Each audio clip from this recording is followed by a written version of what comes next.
Hello. Hello, how are you? Fine, thank you. Awesome. Well, everybody, welcome back to part 3 of the Monroe Files. We are everything vaguely paranormal. My name is Blake Smith, and along with me is my special guest on this little journey, Miss Shelley Pruitt. Hello there. How you been? I'm ready to talk about this, but you told me I have to behave and can't jump ahead. Well, kinda, just a little Okay, bit, but it's I'll okay. behave a little bit then. You just a little bit. You know me, I am so ready to get into just tearing away the meat and getting down I to the know. bone of what really happened. But you're going to give me a few more clues I'm tonight. I'm gonna chunk you the appetizer tonight. Wait, did we do the appetizer last time? I You're don't going to give me remember. my salad now. Yeah. This is your salad, and Okay. I'm bringing you the little dish to wash your fingers in. Okay. So The finger bowl. the That finger sounds bowl. dirty. That Yeah. does So sound good. dirty. That does sound dirty. You're going to make me toss my own salad and give me a finger bowl when I'm done. Pretty much. Okay. So, if you haven't joined us for the previous two, what are you waiting for? Go listen to them. Oh my gosh, we're on part 3 of a 6-part miniseries of the Monroe Files, where we're going in depth of the death of Marilyn Monroe and the conspiracy theories that surround it. A lot of new things have been coming to light lately, and we did a little mini teaser on August the 2nd, where we did a live stream over Marilyn Monroe, and that was very summarized. And now I get to bring every little dirty detail to light. So I didn't have enough time on the podcast because obviously this is covering, like, I don't know, a total of 6 to 8 hours. So Yeah, we would have been there all night, child, had you done it on exactly. the podcast. I know. So Now I got a quick. yeah, I'm go going to for it. ask you a quick question, and Go I don't mean for to it. interrupt you. You're good. You had said that you had found something the other night on the phone, Hmm. and you read me part of it, and it was part of an FBI document. Were you ever able to confirm that that was legitimate? I have not yet, and I am still Okay, digging. okay, I am because still digging. y'all, if he can if he can verify that this is legitimate, this has got to be one of the biggest bombshell documents that I have ever heard. And I had never heard of this document before. It is, as far as we know, it is legitimate. He's verifying that before he talks about it. Correct. But you got to keep tuning it in because as soon as he knows, he's going to tell us, Oh, I'm gonna dish it all right? out. Yeah, I sure am. I Yep, have I'm to gonna tell let it you, all it have it. shocked me what you read me. And all you said was, I got to confirm it. I got to confirm it's Yeah, over legit. and over. Yep, over and over. I was like, I got to confirm it before I present it. I got to confirm it. So I will have an answer for you Okay. on future episodes, whether I was able to confirm it or if I'm still in the process of confirming it. So I Okay. won't stop until I get a solid yes, it's real, or no, it's not. So, All but right. how about we jump into this part? I'm ready. So tonight we're going to be doing the 2-week investigation that takes place after Marilyn Monroe's death. But before we begin, I do want to correct something for the listeners and the viewers. I misspoke on the last episode, and I apologize. There's a lot of dates with this, and I stated that Patricia Newcomb, who is Marilyn's publicist, called to stay the night on August the 4th, when in fact it was August the 3rd. So I want to make that correction, because we are going to continue to talk about the timeline. And so that way, if you haven't watched the second episode, you can go back and you can listen to it, and you have the correct date now. August the 3rd is when she called to stay the night, and that was the night that Pat Newcomb was at Marilyn's house. So with that, give you a little summarization of what we kind of covered so far. Now, we know all about the dirty, shady dealings of the Kennedy brothers, wrapped up in allegedly with the mafia to help win the candidacy and the presidency, with Johnny Rosselli and Sam Giancana. Um, and I seem to have misplaced my picture of Sam Giancana, but that's okay. Anyways, and we heard of the organizations that had set up and were surveying. I want to keep saying surveying. I apologize. I'm also a real estate agent. Survey. I can't say that word. Surveilling. Thank you. They were Surveilling. watching them. Surveilling. They were putting eyes on her Right. with wiretaps, as well as watching her house. And those organizations were FBI, CIA, the mafia, and even Hoover himself, because he had a lot more to play in it. But you can go back and watch the last episode for that. We also delved deep into Marilyn's mental state at this time, after being cut off from both the Kennedy brothers, and her determination for revenge against both of them. as well as the studio that she was a part of herself, because they began that nasty smear campaign that we covered. She ended up taking a huge offensive strategy and went on the offense, defense, because she was already fired. She went on the defense and gave all kinds of interviews, basically saying this is bullshit, to Red Book, Life, Cosmopolitan, and Vogue. She was not opposed to using her star power. That's exactly it. And she got all her fans on board too. So she ended up getting her contract back, which we covered. Marilyn had learned all the secrets from Bobby Kennedy about, state secrets with the H-bomb testing, that he was going out in July in 1962 with General Maxwell Taylor, and he was going to watch the H-bomb testing. And that all culminated in what we covered in the last episode, which was the Lost Weekend, which is a 72-hour period of basically the last weekend of her life that was very mysterious. Up until very recently, she got pulled out there and used as a plaything to try and get dirt on the Kennedy brothers, so that the mafia could blackmail them to invade Cuba again. Allegedly, that's what the whole situation was all about. There have been firsthand accounts that have started to surface, and I find it very interesting that here we are 60 years later, and all of this stuff is finally starting to come out. So the major players are dead. I know. I think there really is just one person in this circle. I believe there is. I believe there is. And then we see in the final week of her life, she is very determined and motivated to get this revenge from the Lost Weekend that she just experienced. And we see her leaving the Lost Weekend saying, "Screw you, Kennedys," and placing all these phone calls to all these friends, telling them what's going on. She's going to hold a press conference on August 6th. She's trying to do what I referred to last episode as the Princess Diana FU dress, the black FU dress. She orders a $6,000 dress. She's going to go show up at this play that JFK and Jackie O were going to be at and be like, "Look what you gave up." Look, basically that I'm just reading into things here. That's never stated anywhere, but that's what I feel like Marilyn would do. Definitely. But in all of this and all this threatening things that she was trying to say, that she was, with exposing the affairs that she was having with both the Kennedy brothers, she was trying to bring them down and gain the upper hand. But what she didn't realize was she would potentially have brought down her psychiatrists, portions of the medical establishment, high up people in the mafia, the CIA, the FBI, many of the Kennedys themselves and their powers and ambitions.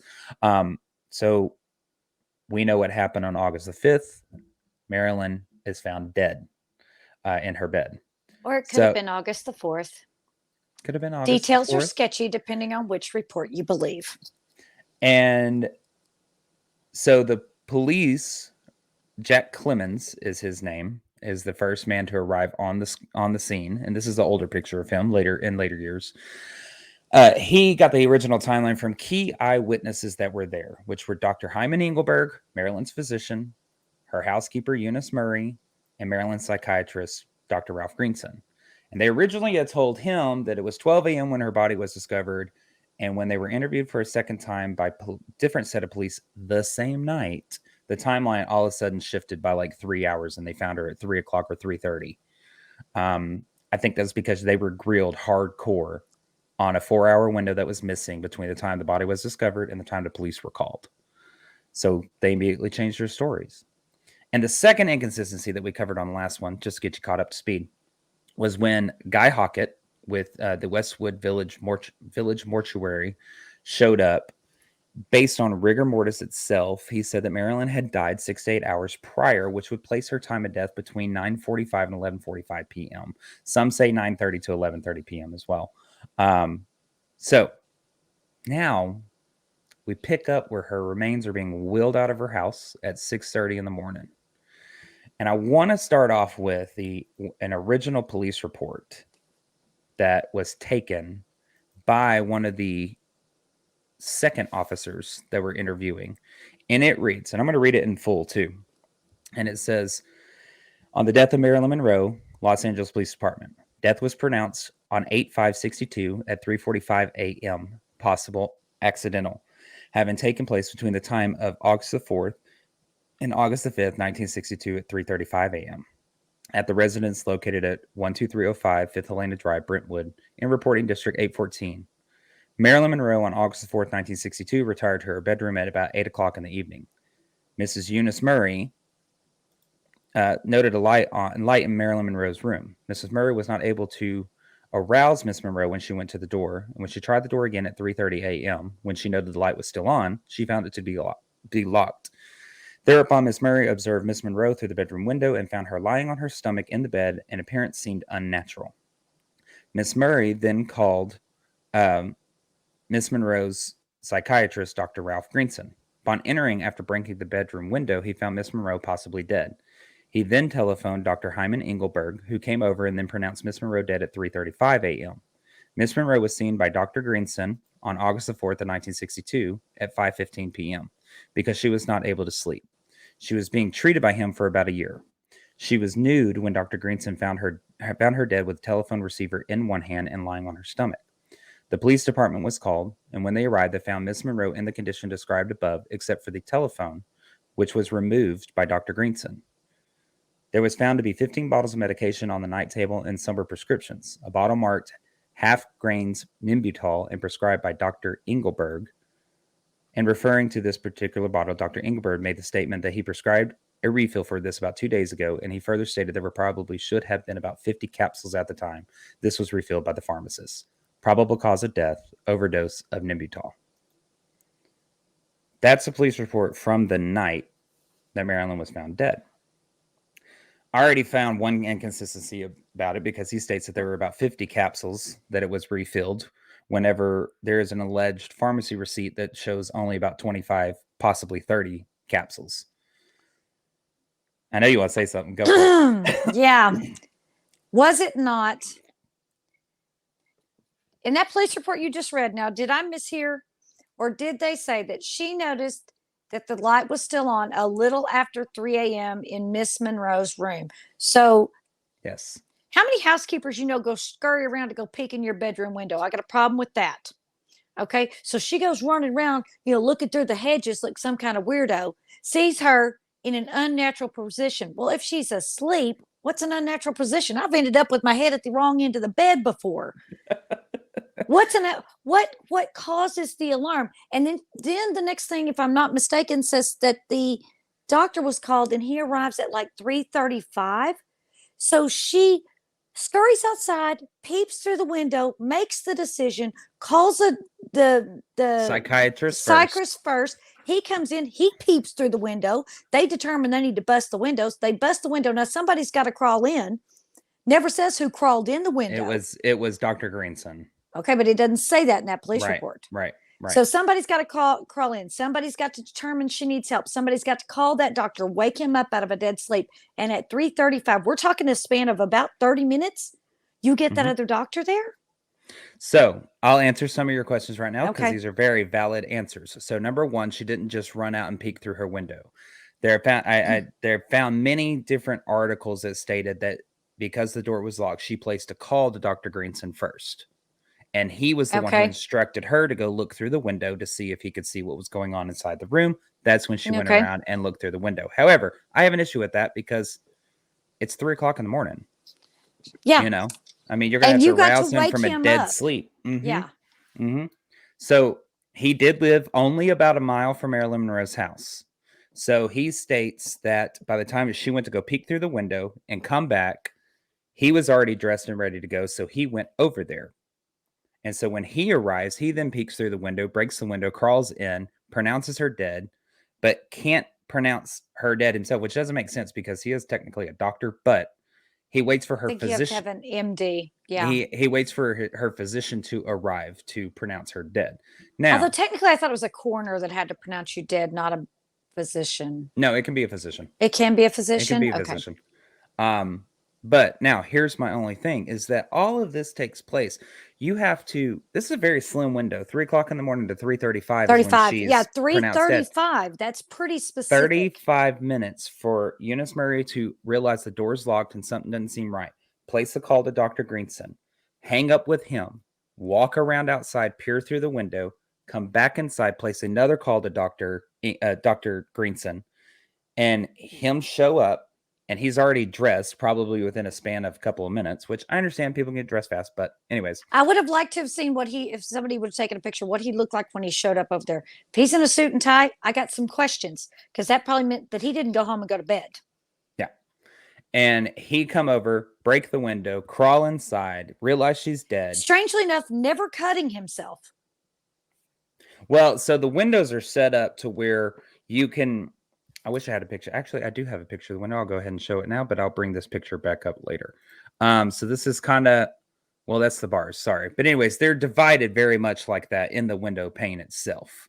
Those are the bars on the windows, obviously, but there's enough to break it, undo the latch, and open the windows. They're like they swing open like French doors, and you can Okay, crawl so through he them. could have wrapped his hand in something, punched it, and or Or used take. his foot to kick it, or So it's plausible, but still suspicious.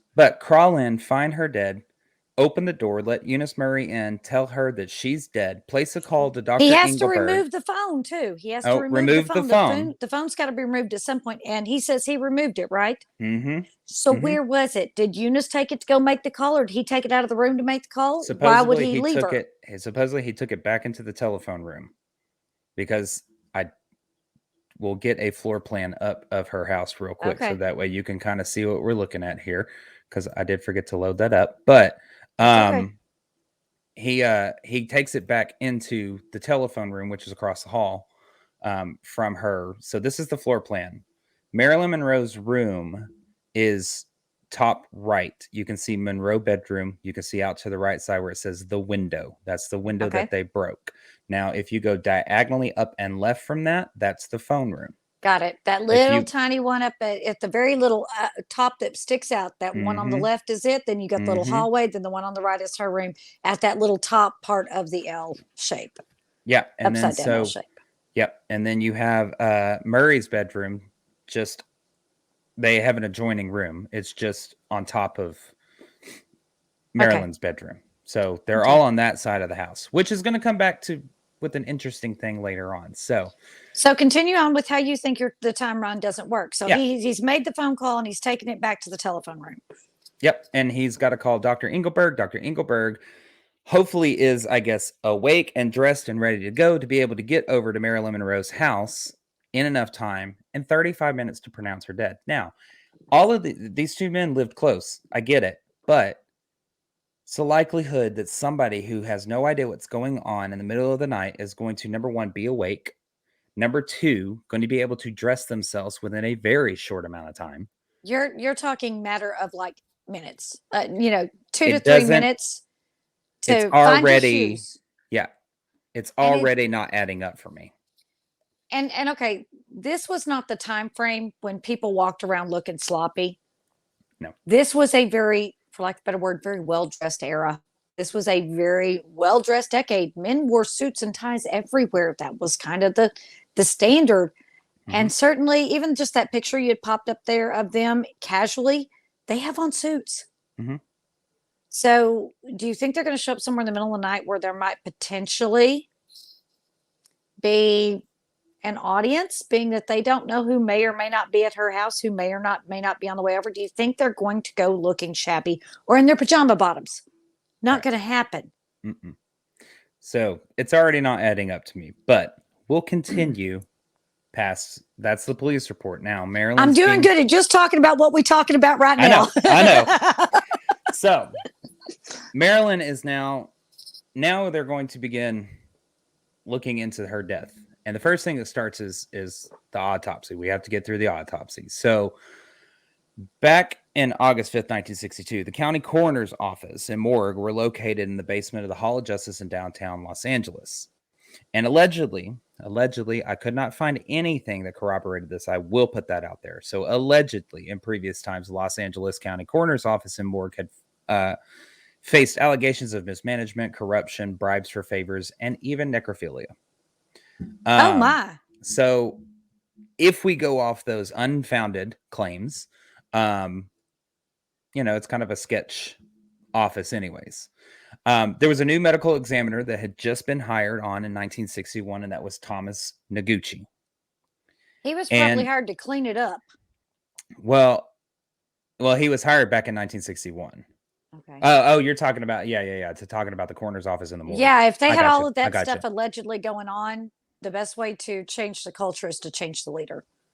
Well, he's not the new leader. He's still got a boss, which is the coroner. Oh. So when Noguchi arrives to the coroner's office, he noticed that he'd been assigned to a new autopsy, which was that of Marilyn Monroe's. And when he went to go retrieve Marilyn's remains, he was confused that they hadn't been registered on the coroner office's necrology, which is a list of deaths, basically. And he said he found this odd, as usually his mentor, which is Theodore Curfey, this is Coroner Curfey, Oh my, he looks corruptible to me. would handle an autopsy of this magnitude, and he wasn't basically next in the line, so to speak, to carry out an autopsy. However, he proceeded. And shortly before it begins, he's joined by another gentleman, and that gentleman is John Miner. Now, John Miner is a deputy district attorney who specialized in medical and psychiatric law. He was also associate clinical professor at the University of Southern California Medical School and a lecturer at the Los Angeles Psychoanalytic Institute alongside Dr. Greenson. So, also present was the coroner's aide, Lionel Grandison. And Los Angeles, at the autopsy itself, present was Lionel Grandison, Ted Curfey, or Coroner Curfey, and Thomas Noguchi. Tell me again who Mr. Grandison is. He is the coroner's aide. He is the coroner's aide. Mm-hmm. Okay, I want to make sure I have the players in line here. So we have the sketchy looking coroner, who's the boss. Which that guy. Coroner Curfey. Curfey. Theodore Okay. Curfey, yep. Curfey. And then we have his aide. Which and is Lionel we Grandison. we have a law professor. You have John Miner, who is a deputy district attorney who specializes in medical and psychiatric law. Okay. And you have Thomas Noguchi, the one who is actually assigned to the autopsy. That's a very interesting collection. I get the coroner, I get the coroner's aide, and I get Mr. Noguchi being there. Why is the assistant DA there? I couldn't find an exact answer for that. My only basis from that is because this was a possible suicide and he has a degree in medical and psychiatric law. It makes no difference. She's dead. He's also the one who I would believe would be the prosecutorial side of things if things went elsewhere. That's the only thing the conclusion I can come to. Most DAs don't show up at autopsies. They say, send me what you find. I could never find an exact answer. That's something that doesn't make sense to me either. Unless that you suspect that there is something that has been amiss or has run afoul of what is legally allowed to be done. Now, I will tell you the reason why a DA would be there. Now, I will tell you that the coroner's office has actually never acknowledged the fact that Curfey attended the autopsy. Really? So, with that, we move forward real quick. So, Lionel Grandison, the coroner's aide, was actually the first to kind of find a number of irregularities to Marilyn Monroe's autopsy. When questioned by Noguchi where Marilyn's remains were, he began to search and he found her body at the Westwood Village mortuary. Now, to give you a little backstory on the county coroner's office in the morgue back in 1962, by law in this area, anyone who died under mysterious circumstances, especially murder or suicide, or without a direct physician's attendance, their remains were to be directed to the Los Angeles County Coroner's Office. Lionel Grandison placed a call to the Westwood Village mortuary, and he was actually shocked to find that they were preparing her body for embalming because that's where she was. And we know that's where she was because Guy Hockett with the Westwood Village mortuary picked her up. I mean, we have pictures of him wheeling her out on a gurney. So he states, Lionel Grandison, the coroner's aide, states, quote, for that to happen, someone would have to specifically call the mortuary to come and pick up the body. Mm-hmm. And who might that have been? So when he asked for the remains, the mortuary was very reluctant to release the body to the coroner. But due to the law, they had absolutely no choice. And in his, Lionel Grandison did his own subsequent investigation. And in his own investigation, he questioned the Westwood Village mortuary, but he never learned of who placed the call for them to come pick up the body. And of course, the telephone records are long gone. Yep. Which we get into next episode. And I can see how they would want to quickly embalm her if there was something that was amiss. Quickly pump all of those bodily fluids out so that there was nothing left but the embalming fluid. Yep. I really thought you were getting ready to tell me they were preparing her body for cremation, because that would have been what you did if you really wanted to get rid of everything. No, she is entombed in the Westwood Village Cemetery. Oh, I know that, but I thought you were getting ready to tell me they were getting ready to be cremated. Oh, to cremate. Okay, gotcha. Yeah. No, she was being prepared to be embalmed. So they get her body. Noguchi and Miner, throw some pictures back up here. Thomas Noguchi and John Miner.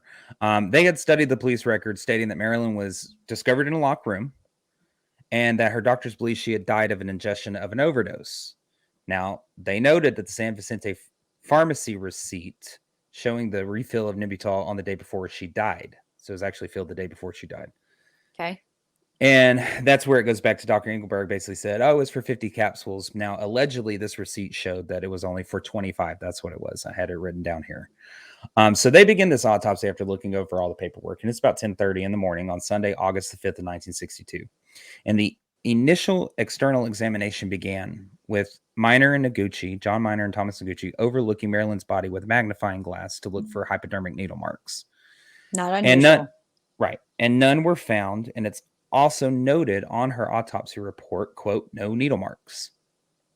But in further looking into Thomas Noguchi and later autopsies that he did, questions about that arise out of Thomas Noguchi himself, not meaning to. So Thomas Noguchi did the autopsy on John Belushi. And initially, he said he put in his autopsy no needle marks. However, acting under his own suspicions, after they found cocaine powder at the death scene, he squeezed his upper arm, and a tiny droplet of blood came out in the middle of his elbow. Now, obviously, this is years later after Marilyn Monroe, so that technique was not done on her. But just because there weren't any needle marks, he noted that there were no needle marks. But we know that but we know that Marilyn had at least one needle mark. We know she had at least one. Right. So why was it no needle marks? Because the needle mark was from the adrenaline given to her. Well, it wasn't adrenaline. No, she by Dr. Engelberg had given her a shot to fight her bout of colitis and diarrhea that she was having prior to her death. And he states that in the initial report to Sergeant Jack Clemens. So we do know that there was a needle mark. Oh, then there were two needle marks then, because whenever her heart stopped, the doctor admitted that he had given her a shot in the chest. And the EMS people continued to pump her heart. I think we're jumping ahead here. Okay, I'm sorry. We're going to pull it back real quick. That's next episode. Sorry. No, that's okay. That's okay. Okay, you guys, there's one needle mark at this point.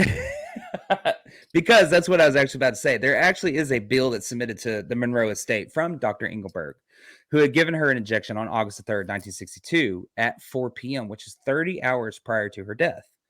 Now, if you've ever had a shot, you know that once they slap the Band-Aid on there, it's not gone by the next day. You know, I still have a mark, on some of my areas that I've received shots up to 2 or 3 days later. So everybody's body is different. Or if it welted up a little bit, depending on what the injection you got. Yes. Yeah. And like I said, that was supposedly for her bout of colitis and diarrhea that she was facing prior to her death. And they weren't using little needles back then. I mean, they didn't have those teeny tiny, it doesn't hurt needles back then. They had those big monster, ow, get that shit away from me needles. So these weren't needles that weren't going to leave a mark. Yeah.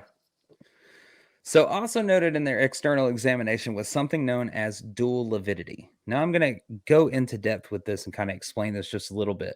There's a moment in the post-mortem process called livor mortis.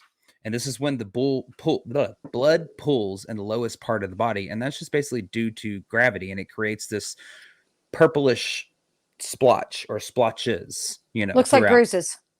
Correct.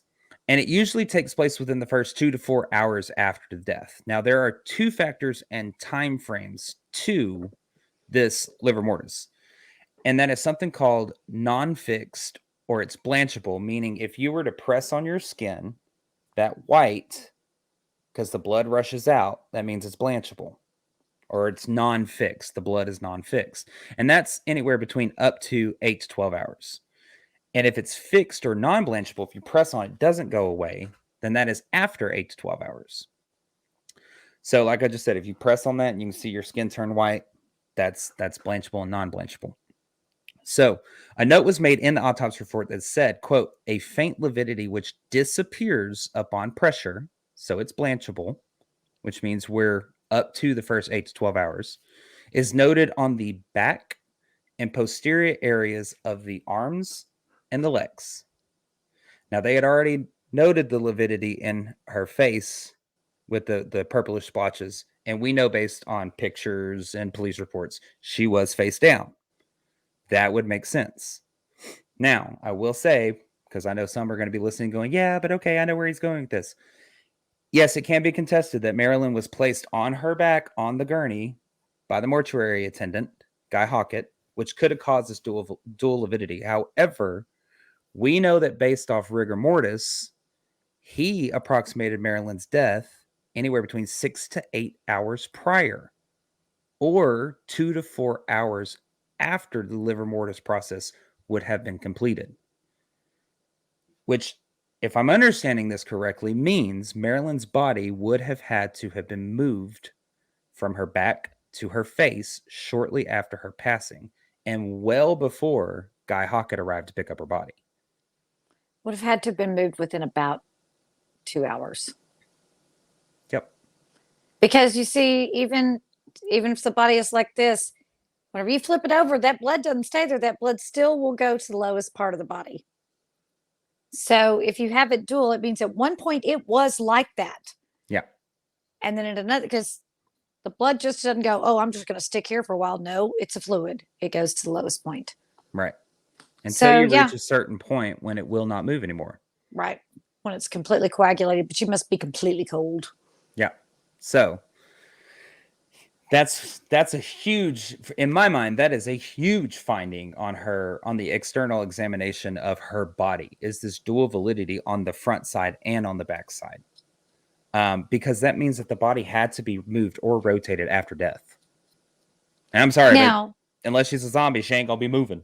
Now, is it possible that whenever the good doctor broke into the window, crawled through in a massive panic, sees her on her face, flips her over, going to take her pulse? Okay, is she alive? Oh my God, call the other doctor. Let's get him over here. Is that possible? Of course it is. Of course it is, but you're also looking at rigor mortis placing it between 9:30 and 11:30, or 9:45 and 11:45 by some reports. And we're at 3 o'clock in the morning, 3:30 in the morning, which is going to be the end of the first 2 hours. I mean, first 2 to 4 hours of the rigor this mortis process. has already set in, you guys. The rigor mortis has set in at this point, and now it has begun to dissipate. Her muscles have begun to relax. Well, at this point when they're doing the autopsy, yes. But when he picked her up, when Guy Hockett picked her body up, he had said that she was kind of hard to move, and it took about 5 minutes to straighten her out. That means that it had already started to fully stiffen her muscles. So that's how he based the rigor mortis 6 to 8 hours prior to her death. Right. So I find that super freaking interesting. Also noted in the external examination was a portion that they say, quote, a slight, I'm going to butcher this word, and I apologize to my medical people, ecchymotic, which is a bruise, area is noted in the left hip and left side of the lower back. And more bruises were located on the body as well. And I believe it's Grandison. Trying to remember who said this. I didn't write down who said it. I'm sorry. But there is a quote about her autopsy that says, quote, when a body is brought into the morgue, is it immediately inspected by a medical assistant At this time, all scars, bruises, cuts, or other trauma are indicated on a special initial examination form. This form becomes part of the official file and is completed before the beginning of the autopsy. End quote. And that form, by the way, is that one where you just see the outline of the body and they put the X's on that whenever, yes, one of those. That's what you see on all the crime shows. Whenever the, coroner's doing that, and this is Marilyn's. This is actually the front side of Marilyn's body. This is the back side. And you can see where it is marked, lower left side and left hip. There's 2 bruised marks. And you can see on the right-hand side where it says faint lividity that basically disappears on pressure. So they're marking all of this stuff. This is a medical assistant that's marking this whenever he's intaking her body and her remains. So, excuse me. And he says, and I believe that this is Miner who's stating this. John Miner. Yeah, it is John Miner. Sorry. He states, quote, "We saw bruised areas on the body, but nothing that could have contributed, sorry, words are hard, to death in any way. And bruised areas are a sign of trauma, obviously, as we know. I mean, you experience trauma in that area, you have a bruise. So there's bruises that are noted that actually don't end up in the final autopsy report. Somewhere along the lines, they're disregarded. So after the external examination, they then proceed, obviously, into the internal examination. And John Miner says, and I will give you a disclaimer here, I might get a little graphic, but I want everybody to hear exactly what took place in the autopsy. And John Miner explains, quote, "The body was opened up, the rib cage removed. Then all of the chest organs were examined, weighed, and samples of each dropped in a jar of formalin to preserve them for examination. The 2 men then opened up her stomach to examine the contents and look for signs of the capsules Marilyn allegedly had overdosed on. And what they saw instead was a very small amount of liquid. And Miner says, quote, "But we could not detect any sign that would indicate it contained any heavy drugs or sedatives." And in the examiner's report, it states, quote, "A smear made of the gastric contents examined under the polarized microscope shows no refractile crystals. And according to multiple scientific sites, each drug or medication has its own crystalline shape. And the exact character of the death-producing drug should have been disclosed through that method. They would have been able to tell which drug it was just by its shape. There was none of that whenever they did a smear of the gastric contents. Beyond that, back then, Nimbutal was known as yellow jackets. They had a yellow capsule to them.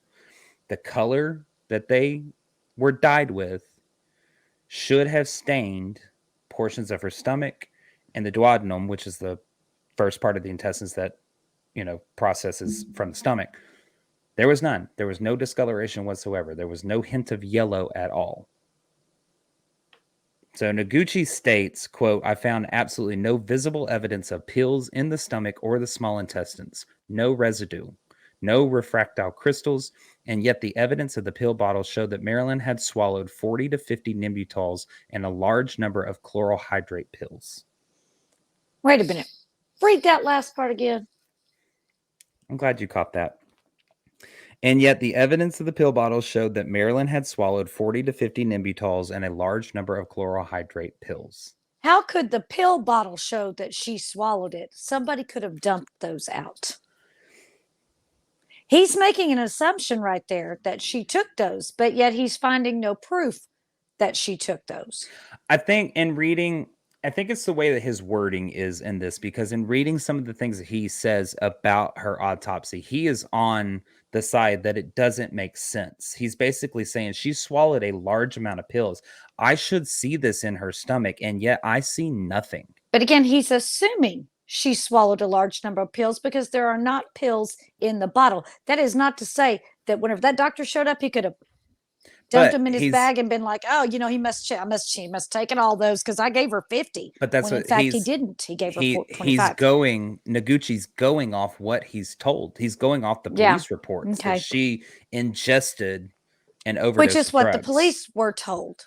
Correct. So it all goes back to the initial key eyewitnesses that are first making their statements to the police whenever the police arrive.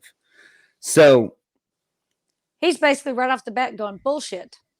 pretty much, yeah. He's like, this doesn't make sense. I'm told she died of an overdose ingestion, or however you want to word that, and yet I'm finding no proof that there was one. And yet There's she's no supposed to have discoloration. swallowed. There's no crystalline structure. There's no actually leftover tablets or capsules in her stomach.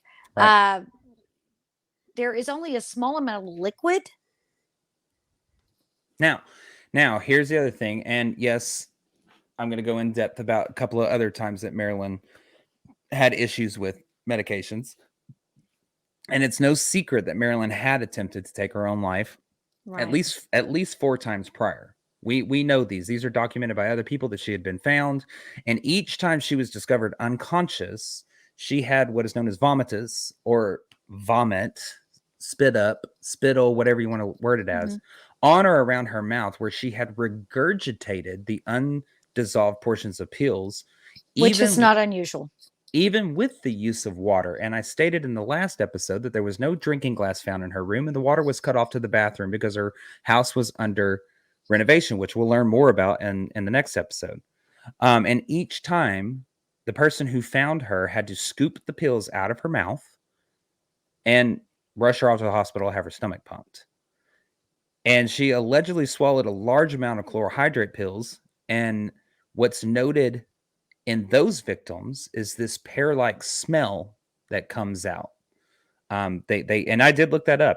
They have a fruity kind of pear smell to them whenever they're ingested. This was absent from Marilyn's body and autopsy. They did not smell this. So question. I know people that like have eating disorders and things because they vomit over and over, that a lot of times the lining of their esophagus will become torn up, inflamed, can have tears in it. If she had taken that many, and if she had attempted to vomit it up, whether sporadically or consciously, is there any note about the condition of her esophagus?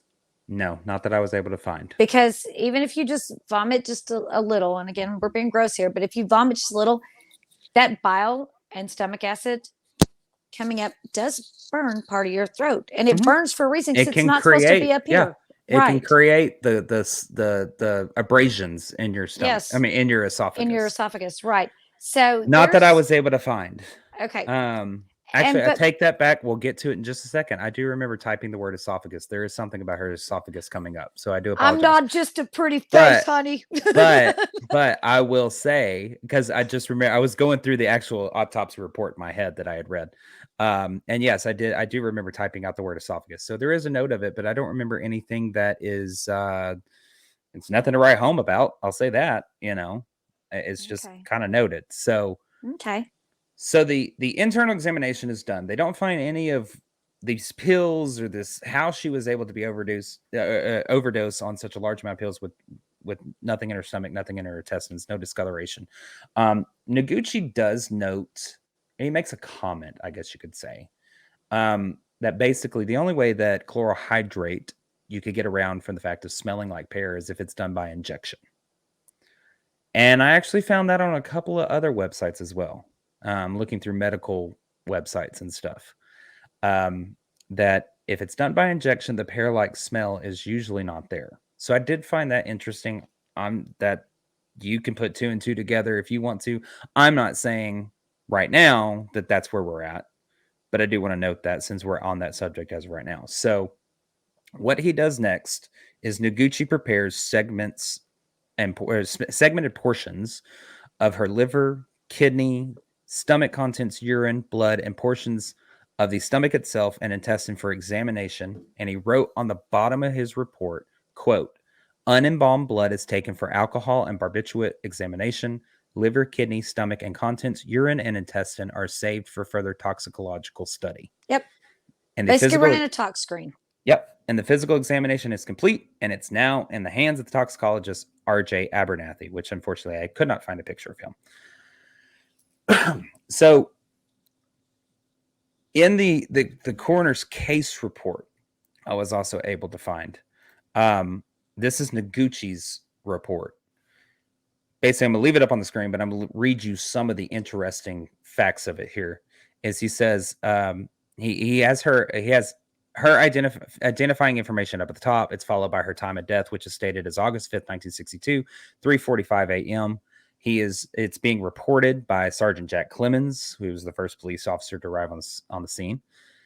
And it says reported as, it's interesting because the reported death is not necessarily marked. And I know it's kind of probably hard to see on the screen here, but I will tell you, there's nothing marked as the reported death, but next to the word suicide, there's a question mark. And I found that pretty interesting because I think even he's questioning whether it is or isn't. And go ahead. Go ahead. I'm formulating Okay. my thought here. Okay. And at the very bottom, all that scribble and scratch, I'll read it to you. It says, quote, obtained the following from Guy Hockett, Westwood Village Mortuary. Deceased was found at approximately 3:05 a.m. by housekeeper Eunice Murray, who got up to check on the deceased. She found the bedroom door locked. She called Dr. Engelberg, who came over immediately. The doctor took the poker from the fireplace and broke the bedroom window to gain an entrance. Doctor pronounced death at 3:35 a.m. The mortuary attendant stated all doors to bedroom were sealed. Deceased's mother is apparently in a sanatorium. Body was discovered, but no evidence of any trauma. That's what's stated at the bottom of the coroner's case report. Now, whether it was a misspoken word by Guy Hockett from the Westwood Village Mortuary, he says that Eunice Murray called Dr. Engelberg instead of Dr. Greenson. Yeah, I was fixing to say, when did the other doctor get there? Yeah. So, can you chalk it up to secondhand knowledge? You're playing a game of telephone, so to Hearsay. speak. Mhm.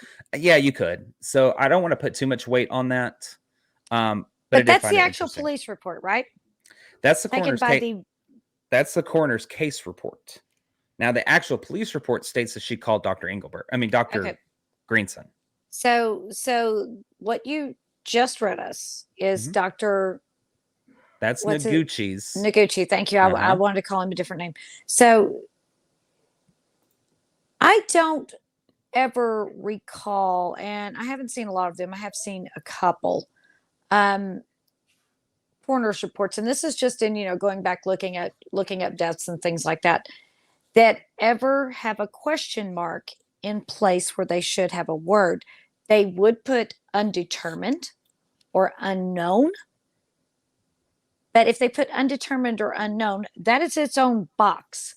You suicide, you put an X there if that's what it is, and it'll say method and you write it on the line, or it'll say homicide, and, cause of death. But if they don't know, they natural, whatever. But there is a box that says unknown or undetermined. Mm-hmm. Don't think I've ever seen one that the coroner went, your guess is as good as mine. I mean, So it's very odd.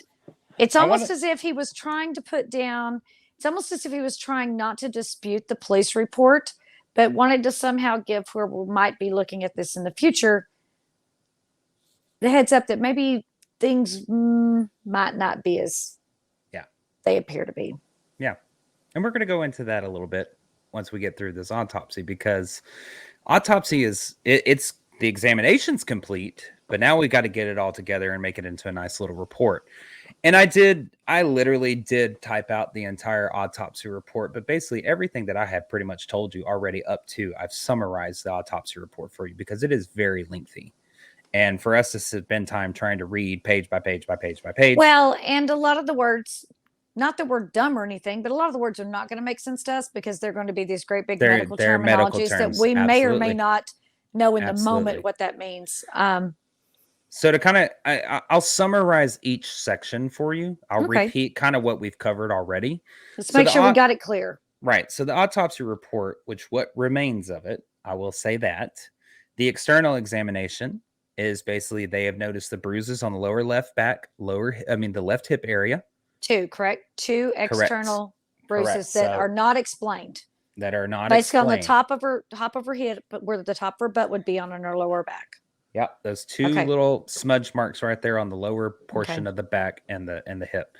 So Okay. they note that. They note no needle marks, and no other trauma that they can tell other than some bruising in other portions of the body.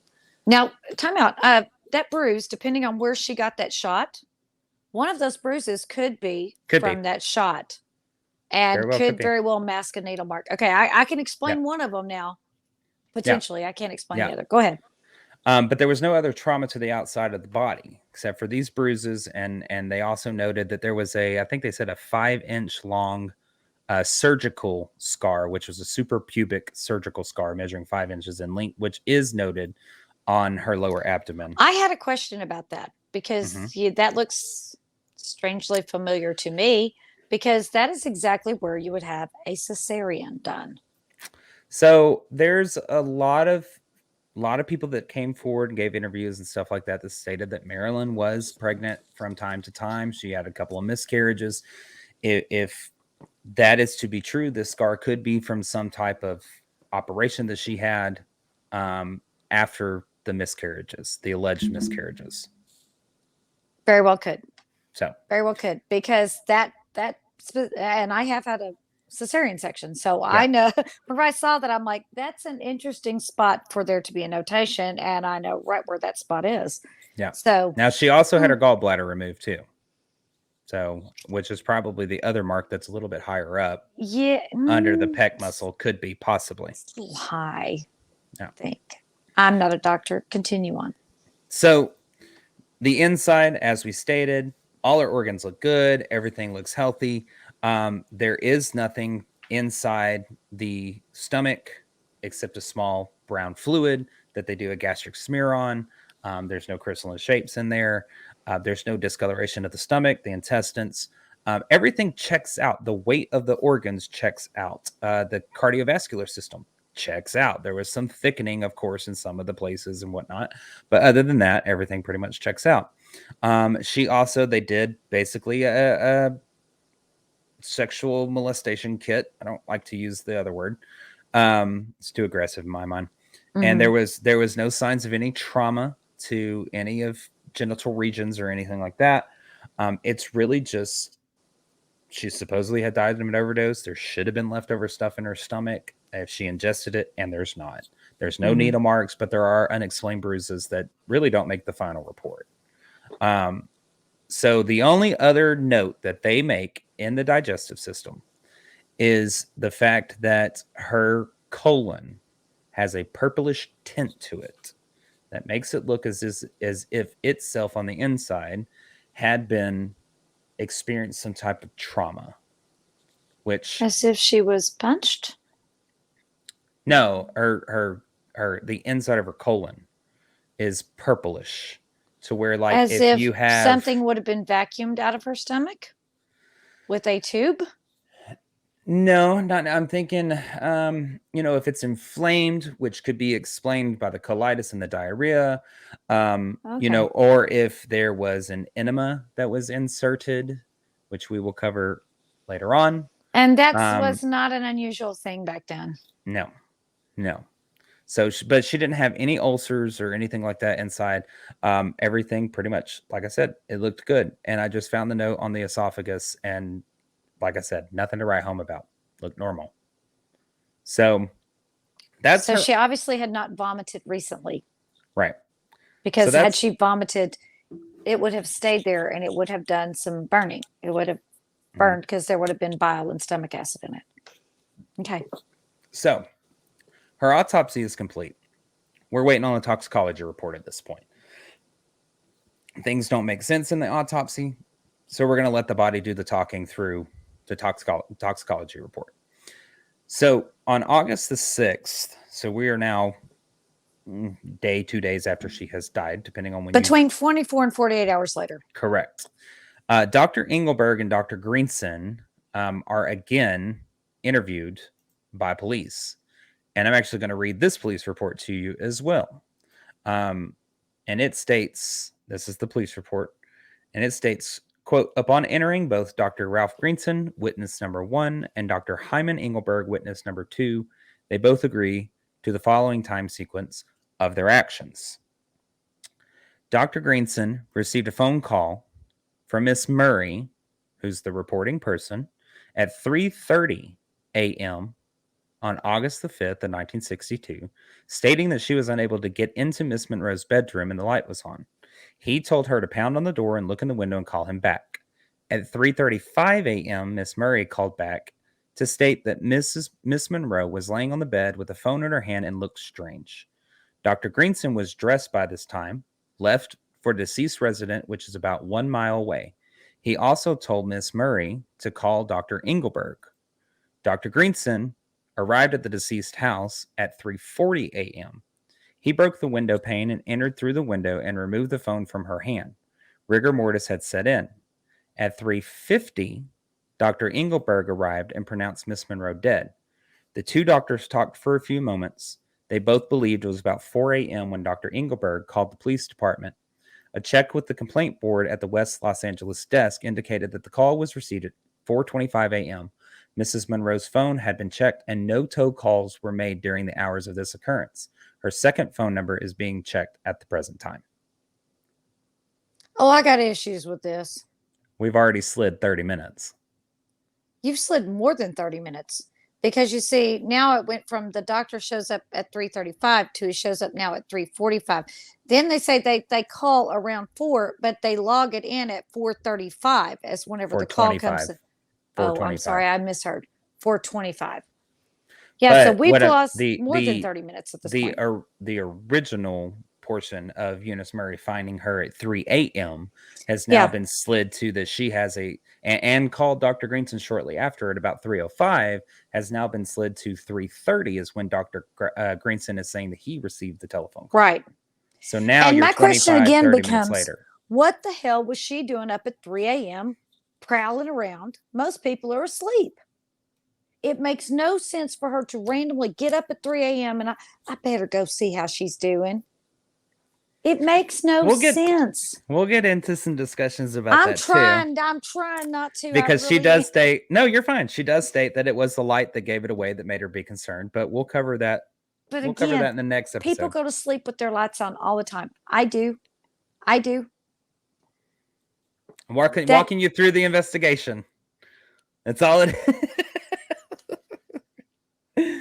So the day after the physical examination was complete, which Shelly's over here, turned her mic off. Okay. So she can talk. Okay, now I you feel good? better. Yeah, I'm good. All right. So the day after the physical examination was complete, which is August 6th, Marilyn's publicist, Patricia Newcomb, told the press of her experience with Marilyn's passing.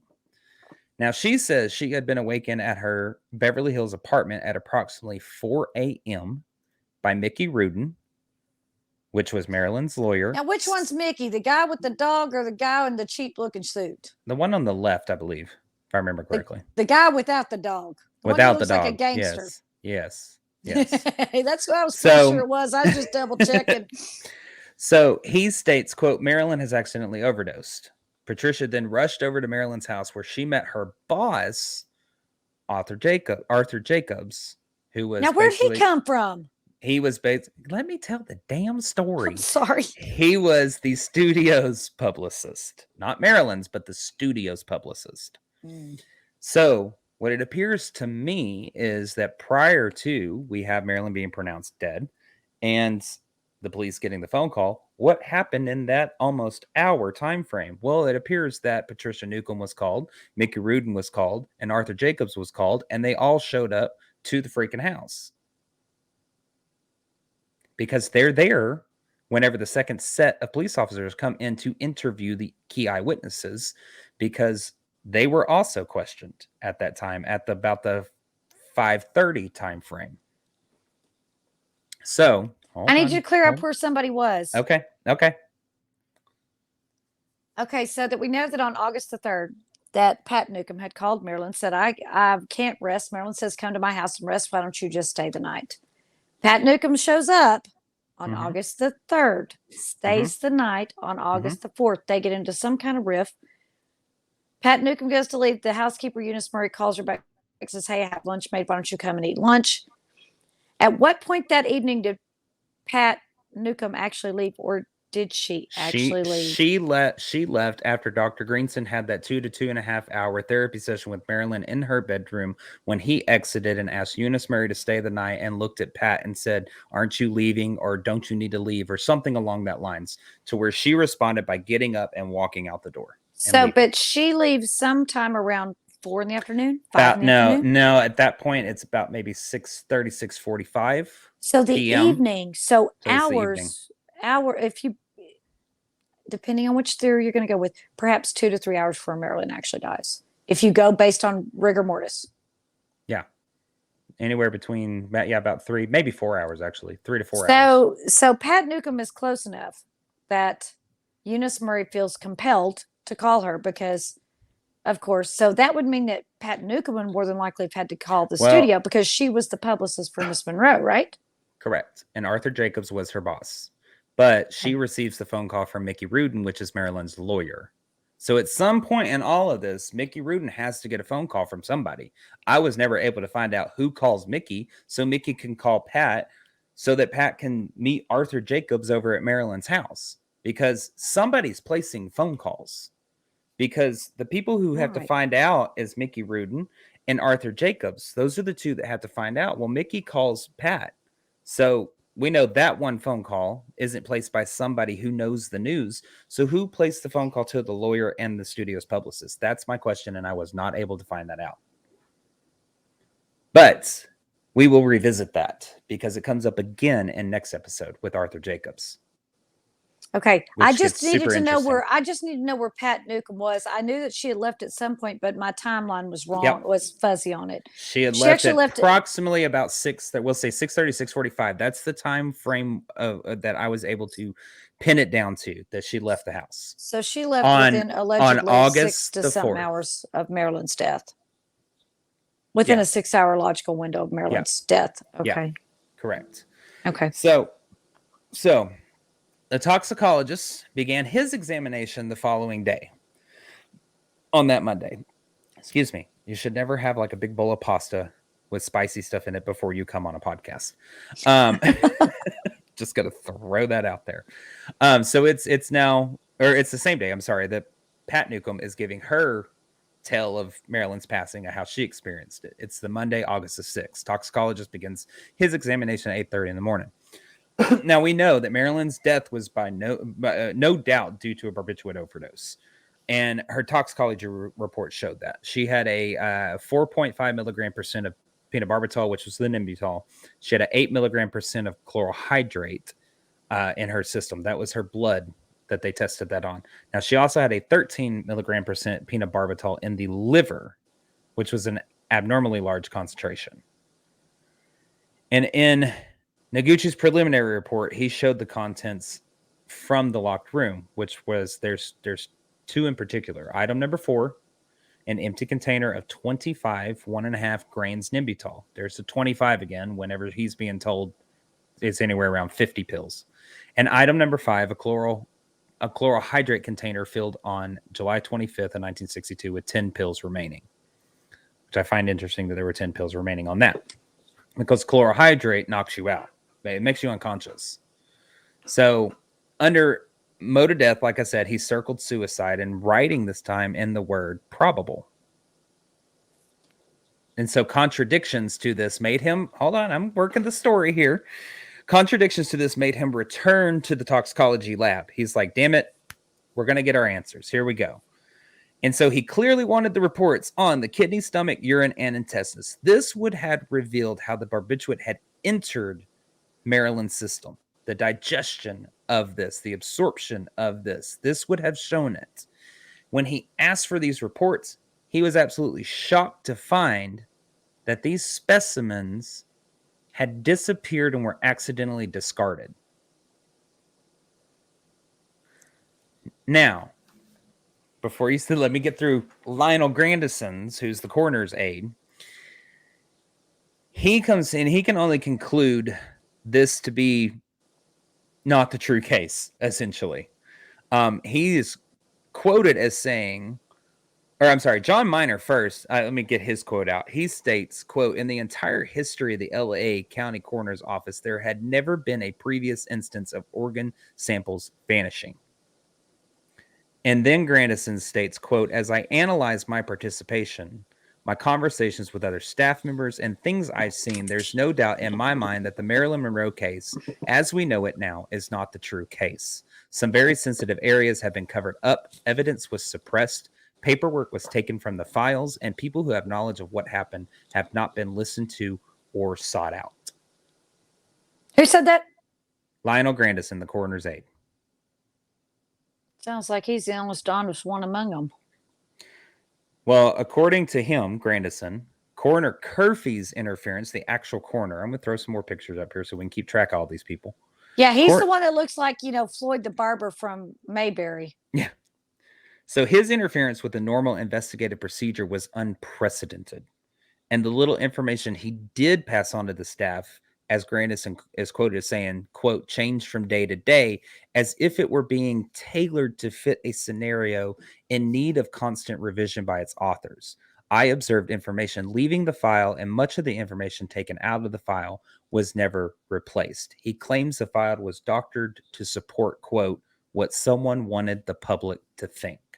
And it was Greenson that was Lionel Grandison that was saying Grandison. Grandison was the one who was saying things appeared to be being tailored to fit the narrative. Yep. And it really wouldn't hit him. I am going to jump a little bit ahead in some of the story. This gentleman right here, Lionel Grandison, it wasn't until years later that he would realize the magnitude that was taking place. When it surfaced about Marilyn's missing diary, I'm going to leave his face up here so you know who we're talking about. This is the coroner's aide.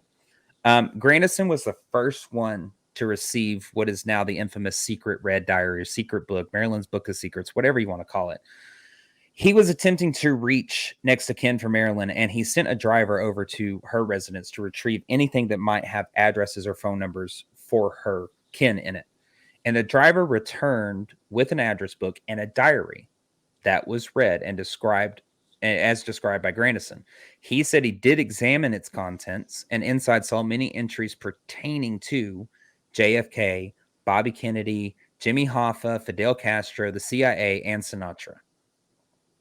Now, he's like the third one in this story that we've come across that has examined this book and said the exact same, contents that are in there. Now, of course, as we've previously stated, the existence of this diary has been highly contested over the years. But you had Grandison that we've now talked about. You have Robert Slatzer that we spoke about in the last episode, which was a friend of Marilyn's, who both have seen and examined the book's contents.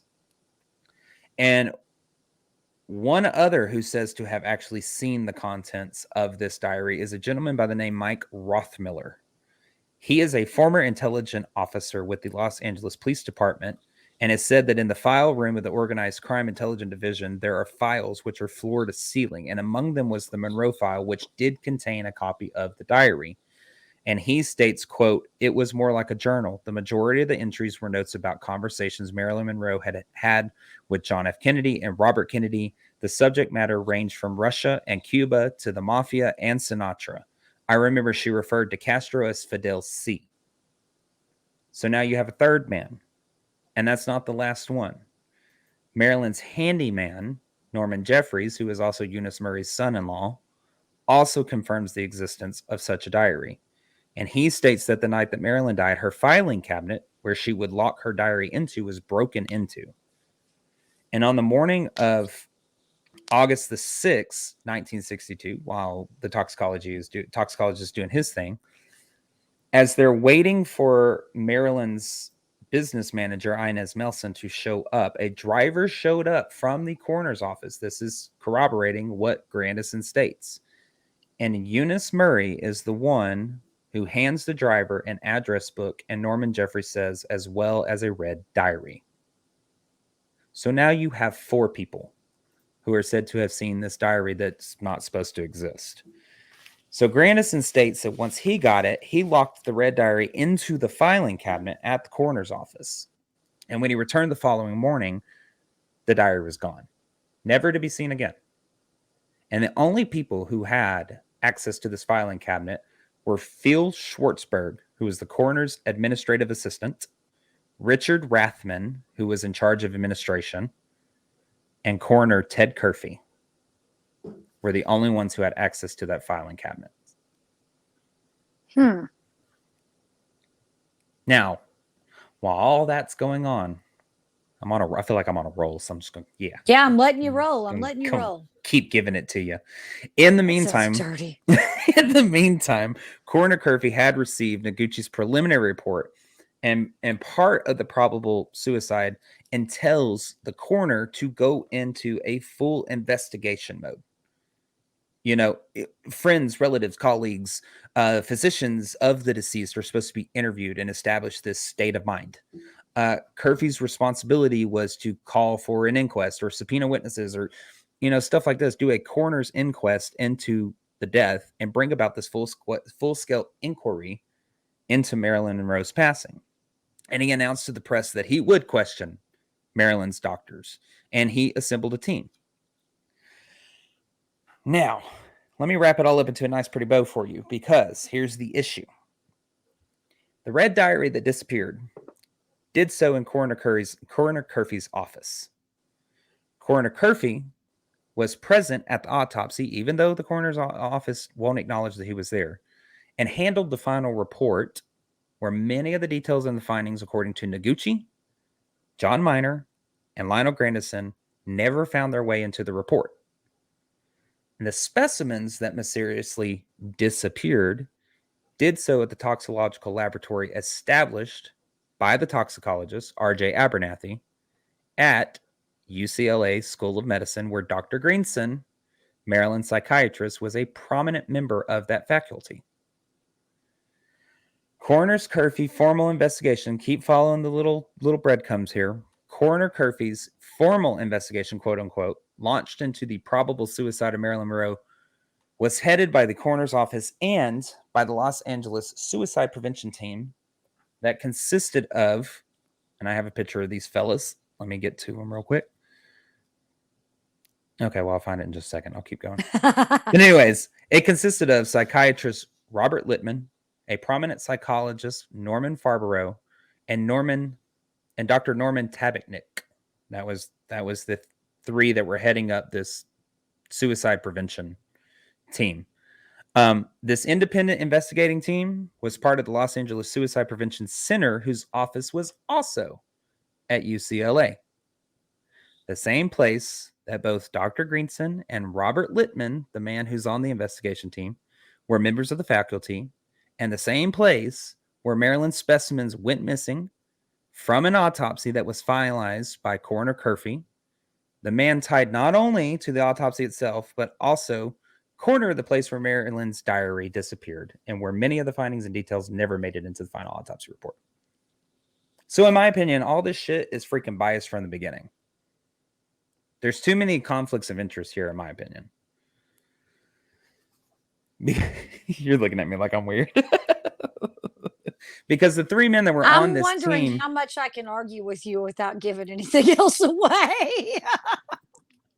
The three men that were on this team were associates of Dr. Greenson's in one way or another. They were faculty at UCLA. They're members of lecturers of the Psychoanalytic Institute, or their fellow committee members at the American Civil Liberties Union.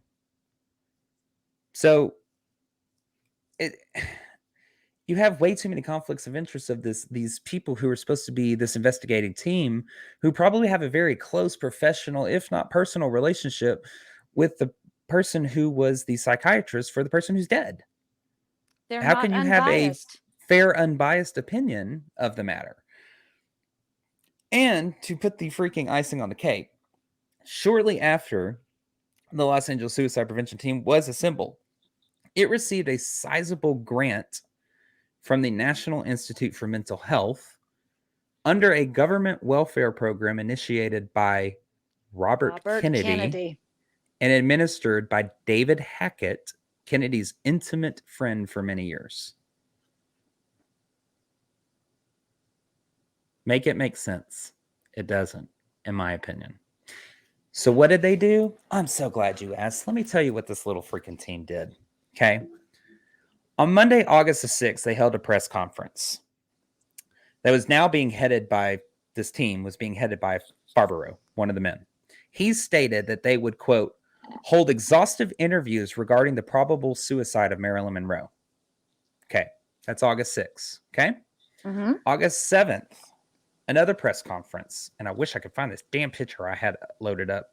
I'll just upload again while I'm explaining this to you. Okay. So, again, on Tuesday, August the 7th, well, you guessed it, another interview was held. Now, that's Coroner Curfew in the middle. That is Farborough on the left side and Lippman on the right side. The one that is not pictured is Dr. Norman Tabachnik, which I'm sure he's at the table. They just probably didn't get him in the picture. He just didn't fit in the frame. Right. Yeah. So on Tuesday, August 7th, so we have the press conference on August 6th. Yeah, we're going to have exhaustive interviews regarding the probable suicide of Marilyn Monroe. And wait, there's the mental health guys giving a press conference? Yes, into the investigation of the probable suicide of Marilyn Monroe. That makes no sense. I know, but just follow the breadcrumbs real quick. Follow the breadcrumbs. So next day, Tuesday, August the 7th, they hold another press conference. And they state, quote, we're interviewing anybody and everybody. And Farborough states, quote, we will seek out all persons with whom Marilyn had recently been associated. End of press conference. Basically, essentially. I bet they don't seek out all of them. Wednesday, August the 8th. Yet another, you guessed it, press conference. Farborough stated in this press conference that there would be, quote, no limitations to the inquiry, that they would, quote, go as far back in her life as necessary. So while they're all kicking around nothing but basically like a week's worth of press conferences and actually not moving forward into the investigation of the probable suicide of Marilyn Monroe, there is a meeting that is taking place between John Miner and Dr. Greenson. So between Dr. Greenson and John Miner, the man that is the district deputy attorney, as well as has, works in medical and psychiatric law, or has a degree in medical and psychiatric law. Now, Dr. Greenson obviously would have been the one to know about the most about her state of mind at this point in her life. She had been his patient for the last 2 years of her life and saw him literally practically every day. I actually found a list that was sent to the estate of the Monroe estate that showed between like July 13th all the way up until basically the day she died. And she is on there every single freaking day. The only 2 days that she is not on that list is July 28th and 29th, because that's the lost weekend. So he must not have been that good if she saw him every day, and that's still what he's willing to agree that she did. I think that leans more into Marilyn's state of mind at that point. I think she felt she needed to see him. No. I'm saying he's willing to say that the cause of death is what it is.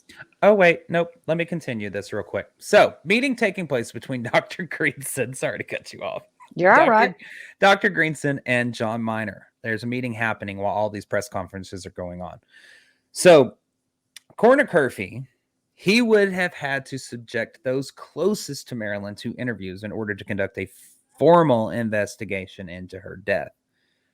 John Miner was an attorney, first and foremost, but he also held the degree, as I said, in psychology, and he lectured at the Psychoanalytic Institute alongside Dr. Greenson. So Coroner Curfew chooses John Miner as the one to conduct the interview with Dr. Greenson because of their personal or professional relationship that they had.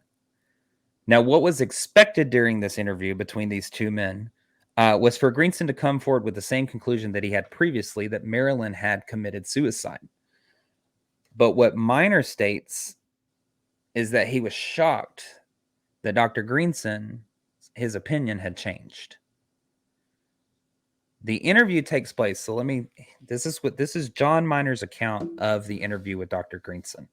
And again, John Miner is our lawyer. He is the deputy district attorney. He was present at the autopsy as well. And he is interviewing Maryland's psychiatrist, Dr. Ralph Greenson. Okay, the DA's interviewing The psychiatrist. psychiatrist. Correct. Okay.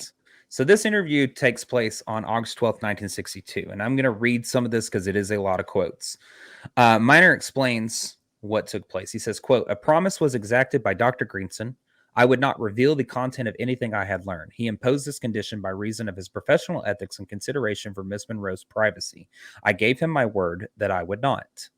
It was agreed, however, that Miner could draw his own conclusions and report those so long as he didn't reveal basically the content of the meeting, but he could draw his own conclusions and report that back."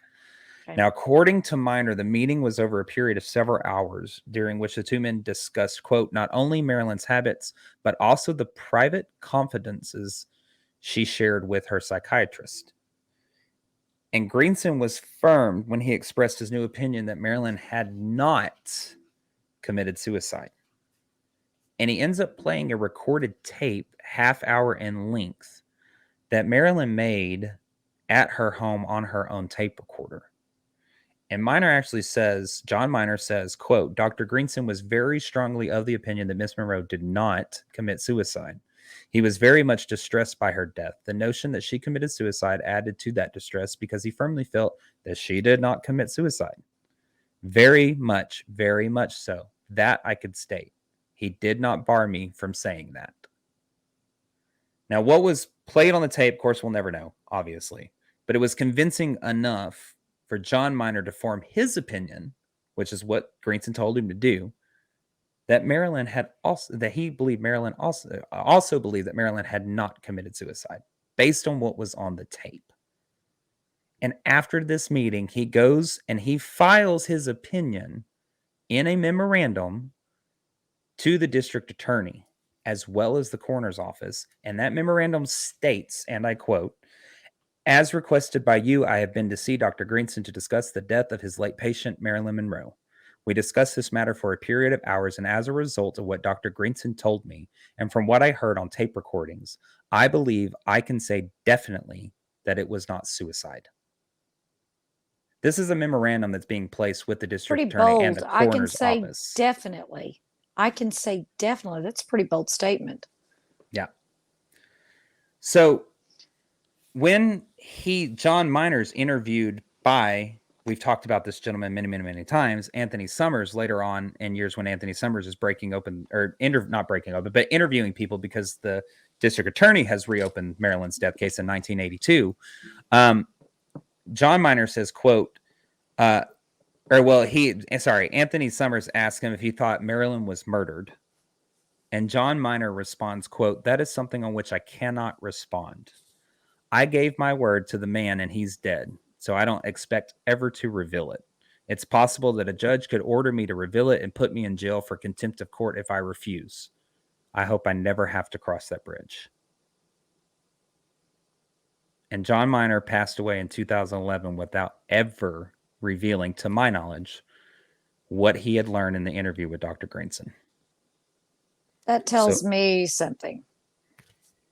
That tells me that if he was willing to go to jail, if a judge ordered him to, well, he said he would hope he'd never have to cross that bridge. That means that somehow he was threatened if he revealed it. Because once the dude dies, you're no longer under an obligation to keep a secret to that person. Well, that tells me there's some kind of threat attached. And number two, where the hell is this tape? Made on her own tape recorder. Where the hell is this tape? Oh, we revealed that in the next episode. Oh, shoot. Of course we are. I'm just, like I said, I'm giving you your salad and giving you the finger bowl to wash your fingers in right now. I need some more dressing. We're getting some more dressing on this. We're getting ready. So while this, now let me throw something else out to you. We already looked at the floor plan of Marilyn's house, and I'm going to throw it back up. And you see this little upside down L shape. Marilyn's room is at the far top right on the bottom portion of that L shape. Eunice Murray's bedroom is just above that. And if you look on the lower left-hand side, you see something called the guest cottage. Okay. Now, while all of this interviewing and all the shit's taking place, Eunice Murray heads back over to Marilyn's house to probably retrieve things and stuff like that. It's just a meeting to collect her things. It's the last time she's ever there. But I found this newspaper clipping that was very, very interesting. And it states, and let me take this scrolling banner off so we can really see it. On Thursday, August the 9th, Eunice Murray returned to the house for the last time. Before leaving, she gazed into the guest cottage. It was on the floor just beyond the window that Marilyn had died. Wait a minute. What happened to her dying in her bedroom? Exactly. So there's another little that's being shot up because you have a newspaper clipping. And there are bars on those windows. There's no way you'd have been able to break a window and crawl through because there are bars there. You might be able to break the window and get it open, but you aren't going to be able to get through because there are bars on that window. So, could it have been a misprint? Of course it could have. Of course it could have. Of course it could have. But that is a fuckery of a misprint. What we need to do is look and see if there was any kind of correction printed the next day, because they would print a correction. Yeah. And it's never above the fold. It's always buried down on page, 14 in the at tiniest the very little freaking print. We regret that we put that it was on, October 5th instead of October 1st. Need to see if there's some kind of, there's got to be somewhere you can find an archive of that paper to see if there was a misprint or a retraction or a correction. Yeah, or a correction. Yep, I agree. And that's something I will look into before we get to the next episode. But that's a big screw up. That's a big screw up. Big screw up. Mm-hmm. So with all of this going on, and years later, when Thomas Noguchi finds out, he did not even know about John Miner's memorandum. It's not until years later that he finds out about the memorandum. He worked at the coroner's office. He was medical examiner. Coroner Curfew was his boss. He didn't know about the memorandum until years later, and he is actually quoted as saying, quote, "If Miner's evaluation in 1962 is correct, the only conceivable cause of Monroe's death was murder." And this is Lionel Greenson? No, this is Noguchi, Thomas Noguchi, the guy who performed the autopsy. Got it. The medical examiner, yes. He says, quote, "An accidental overdose of that magnitude was extremely unlikely. From my forensic experience with suicide victims, I believe that the sheer number of pills Monroe ingested was too many to swallow accidentally." Yeah. And that's years later after he finds out about this memorandum. But I do find that interesting. You have the guy who performed the autopsy coming out and saying the only conceivable thing would have been murder. I did the damn autopsy.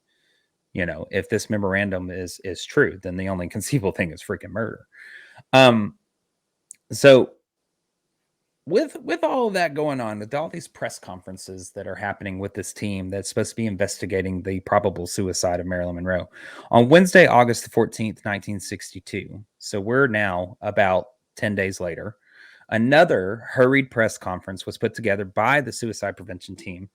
And Farborough, who was, like I said, heading it at this point, he announced that the team concluded that Marilyn Monroe was, quote, "an emotionally disturbed person who suffered from deep inner conflicts," and that their investigations supported the suicide report. So scarcely a week on the job, and all they'd really done was organize press conferences, but this was one of the conclusions that they've come to. And it's about that time that Coroner Curfew finds out about the memorandum from John Miner, and he was shocked. The two men who were most important at arriving this probable suicide theory, which were John Miner and Dr. Greenson, had both just changed their opinions. I mean, you have the psychiatrist and deputy district attorney. This is bad for him. At this moment, there should have been a huge formal investigation called. Mm-hmm. At this moment, you have her psychiatrist and a deputy district attorney who has heard something that tells them it's not suicide. They should have gone into full-blown investigation mode. You can put pen to paper for witness statements and make sure that they're recorded. You can put them under oath. he could have done all of this stuff. That's what he should have done. However, what ended up happening is John Miner's memorandum was removed from the file, and Curfew instead called coroner assistant Lionel Grandison to sign the death certificate that indicated the cause of death as, quote, probable suicide.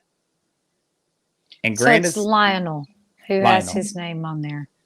The same one who saw the diary and locked it in the filing cabinet. He recalls this whole meeting with Curfew, and he says, quote, the standard procedure when we were about to close a case was that all the reports, charts, and other paperwork on the case were there in the file. It would contain the conclusions drawn by the pathologist, the determination of the police, and whatever other agencies' information in it. I asked Dr. Curfew about the missing paperwork. This was maybe the third or fourth time I had called the missing items to his attention. I had seen the initial autopsy report, and this wasn't the same report. The report had been completely changed. When he pointed this out to Curfew, Grandison says, quote, he got very angry and he said, quote, listen, you sign the death certificate or else I'm going to do something. Lionel Grandison was a very young man at this time with a wife and kids, and he feared for losing his job. So what he did, and you can see it about midway down, kind of small on the right-hand side, he signed the death certificate reluctantly. But if you look at the bottom left-hand corner, it is circled down there as probable suicide. Circled with an arrow to it. Yep. So on August 21st, now that this is signed, 1962, yet another fucking press conference was called. Sorry, I'm getting over these press conferences. These guys love these press conferences. They do. And they announced their findings on their 15-day formal investigation, quote unquote. Farborough stated that Monroe, quote, suffered from psychiatric disturbances for a long time. She experienced severe fears and frequent depressions. Mood changes were abrupt and unpredictable. In our investigation, we have learned that Miss Monroe had often expressed wishes to give up, to withdraw, and even to die. On more than one occasion in the past, when despondent or depressed, she had made a suicide attempt using sedative drugs. On these occasions, she had called for help and had been rescued. From the information collected about the events on the evening of August 4th, it is in our opinion that the same pattern was repeated, except for the rescue. On the basis of all the information collected, it is in our opinion that her death was a suicide, to which Coroner Curfew stepped up and announced to the press, quote, probable suicide. He doesn't just say suicide. He says, quote, probable suicide. He said if. That's what he did. He said if. Mm-hmm. If you're asking me, it's probable. If. Yeah. He gave himself wiggle room. That probable is the same as saying if. That is wiggle room. That is saying under these circumstances, I can say, yeah, probably. Yeah. It's not a definitive answer. It does not back him into a corner. And you know what? He is excuse my language, he's the fucking coroner. How the hell can he attest to what her mental state was? He can't. You are supposed to read the body, so read the body, you idiot. And I know these other the suicide prevention team or whatever the F they're called. They're called 15 Minutes of Fame media fuckers is what they're called.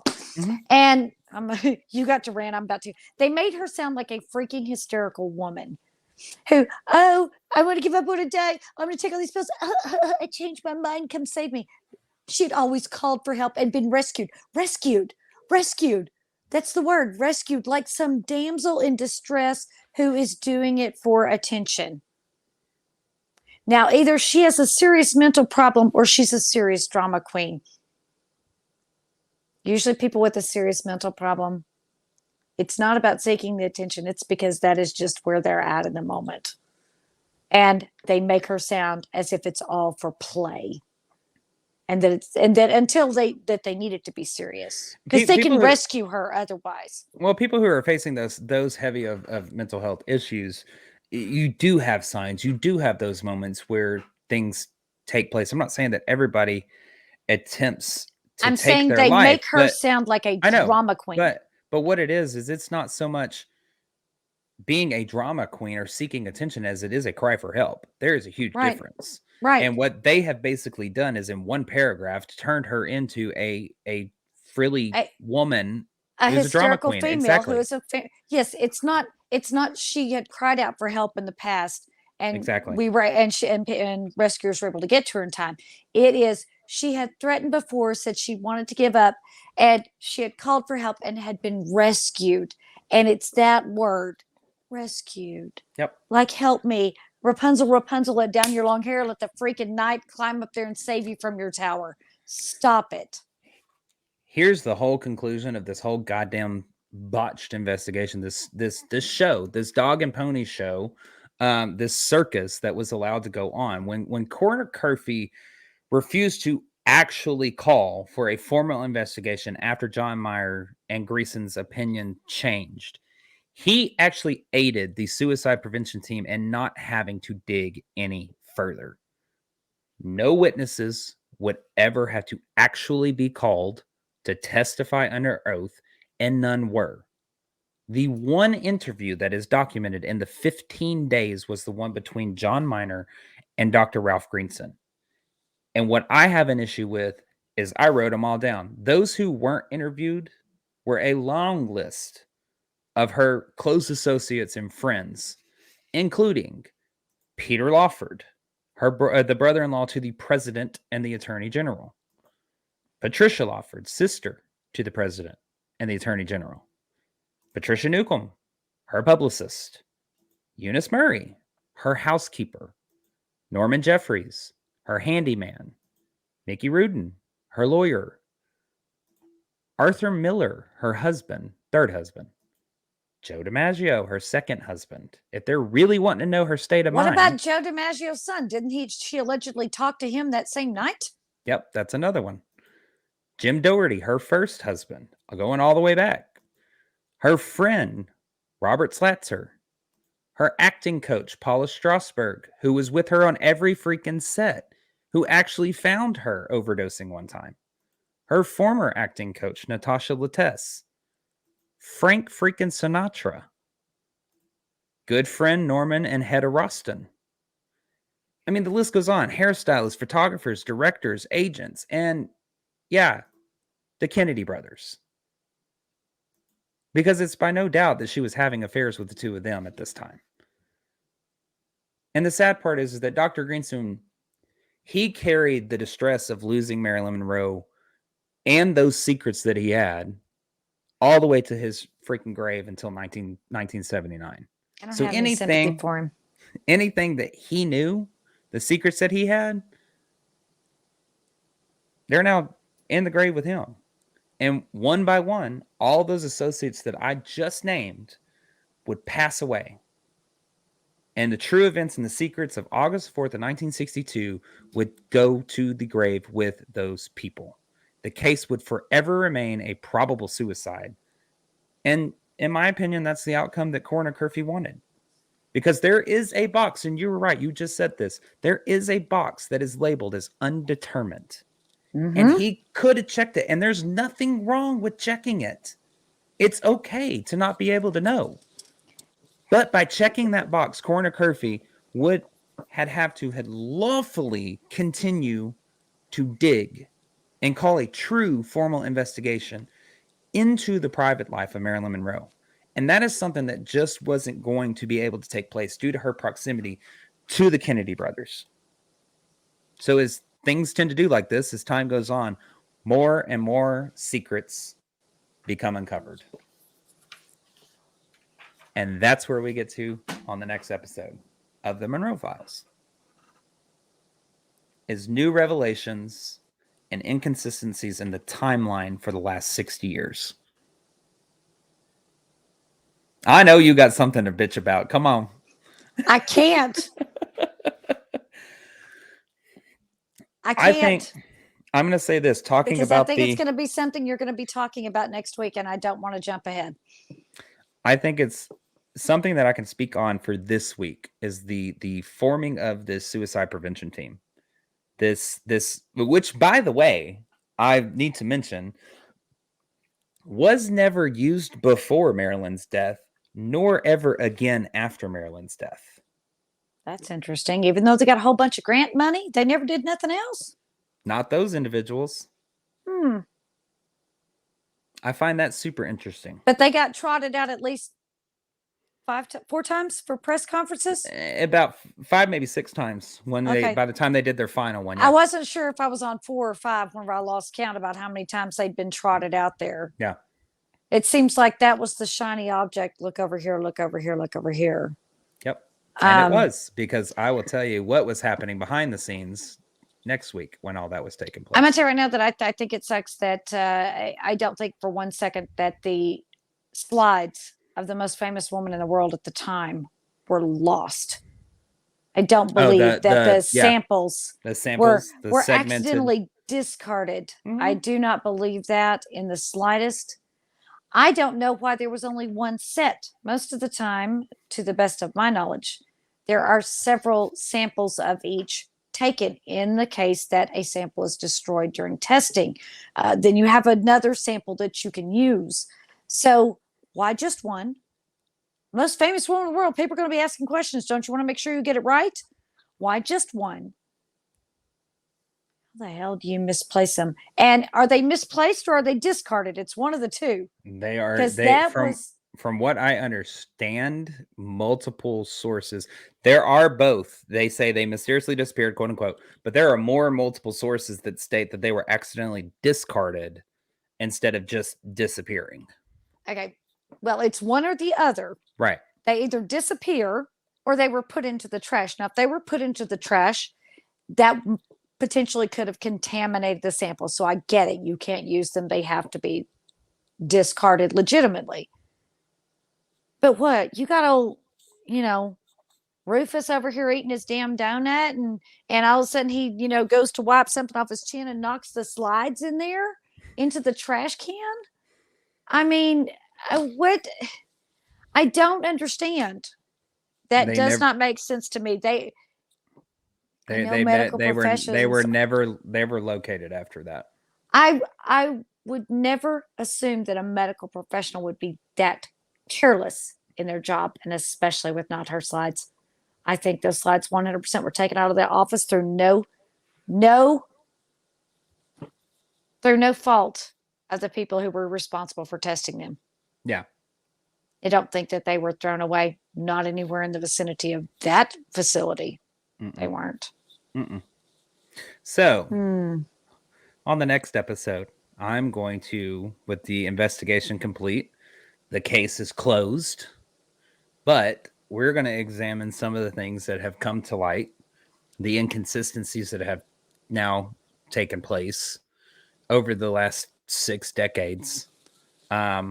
Because there are things that are revealed as time goes on, and modern technology is used on Marilyn's autopsy to determine exactly the circumstances of basically like how many pills would she had to have taken and all this stuff. That gives us a whole brand new different outlook on what truly could have happened or did happen, in my opinion, to Marilyn Monroe. So, as always, for myself, my name is Blake Smith. I hope that you have enjoyed part 3 of the Monroe Files. We're going to pick this up next week with part 4. And when are we going to get to talk about all this? We'll let it slip now. How about this? This is a 6-part miniseries, and what we're going to do is something a little bit different. We're going to go through episode 5 being recorded as we have now. Episode 6 is actually going to be a live discussion. So and he's not going to make me wait to tell my opinion then. I'm going to let Shelly open it at that one.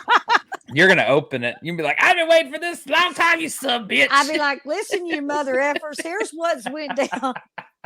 I really have been trying to be good because I have some very strong opinions on this, and I'm trying not to jump where we are in the story because Blake's doing a very good job at laying it out for you. and throwing in a few things that he kept from me. And I'm like, wait a minute. I'm thinking in my head, wait, no, you didn't tell me that before we got on here. I sure didn't. I didn't have time on the 2-hour podcast. I have time to go into it now. That's okay. That's okay. It's not changing my opinion much. Yeah. So, Well, as always, y'all, thank y'all so much for joining us for part 3 of the Monroe Files. For myself, my name is Blake Smith, and my fabulous guest, Miss Shelley Pruitt. We thank y'all for joining us, and we will see you on the next episode. Bye, y'all.